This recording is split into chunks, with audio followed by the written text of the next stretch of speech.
Omuyimbi Spice Diana Kyaddaaki yandibanga afunye olubuto.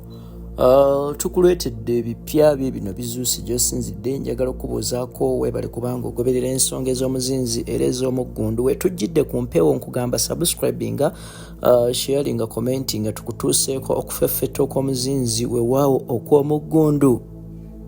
Bassebo ne bannyabo wetujjidde ku mpewo nga amawulire agaliwo galaga embu ngambye embu omuyimbi Spice Diana yandibanga bassebo ne bannyabo Kyaddaaki nga afunye olubuto naye okulabika nga yeefunira ku zadde. Mwana muwala ono nga ye Diana Namukwaya ag'obuzaale abangi gwe bamanyi nga Spice Diana ng'ono atemeza mu gy'obukulu 28. Bassebo ne bannyabo Naggaga ono omuyimbi Nakinku omuto wetujjidde ku mpewo ng'amawulire galaga nga ono yandibanga bambi Omukama amujjukidde. Wakati mu katambi akagenda mu maaso okubanga kasaasaana wano ne wali n'ebifaananyi nga bw'olaba ebiraga nga mwana muwala ono bambi yandibanga ali lubuto.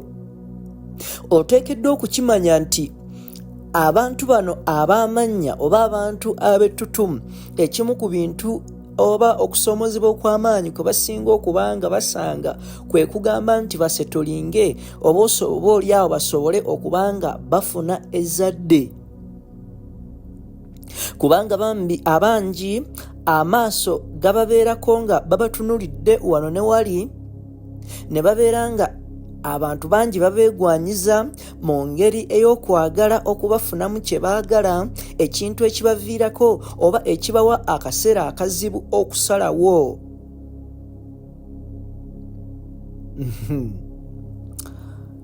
Baana ba mama, baana ba taata, bino bigenze okujjawo nga omwana muwala omuyimbi Sheebah Karungi yakavaayo akubewo ezzadde. Era nga bukya Sheebah azaala omwana omulenzi obulamu bwe bwakyukira ddala, oba since she entered motherhood journey her life changed totally. N'olwekyo okulaba ku ssanyu ly'okufuuka maama kino tekiyinza kwewuunyisa nnyo.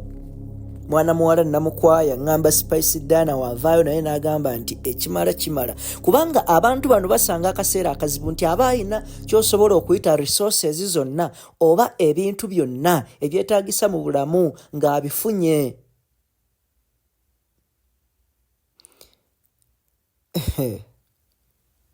Kaakati ensonga bwe zityo ffe twabakanye dda okubanga tugenda kutuusaako byonna. Definitely oyinza okuba ng'olaba oli omuntu ayinza okugamba nti twalabye tulaba n'ebifaananyi byateekayo ennaku zino.